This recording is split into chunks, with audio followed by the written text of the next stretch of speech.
یہ فرمائیے کہ محرم الحرام میں کالے کپڑے پہننا کیسا ہے؟ مفتی امجد علی اعظمی رحمۃ اللہ تعالی علیہ بارے شریعت کے اندر لکھتے ہیں، اور اعلیٰ حضرت علیہ رحمٰن نے بھی اسے لکھا ہے۔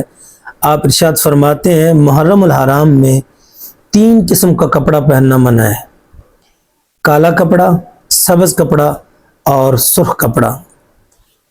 دیکھیں بیسک پیچھے حدیث پاک موجود ہے، من تشبہ بقوم فہو منہم، کہ جس نے جس قوم کی مشابہت اختیار کی اس کا حشر بھی اسی قوم کے ساتھ ہوگا۔ تو محرم الحرام میں ایک خاص گروہ، ایک خاص فرقہ ان کپڑوں کو بطور علامت پہنتا ہے، اس لیے اعلیٰ حضرت علیہ رحمٰن نے منع فرمایا۔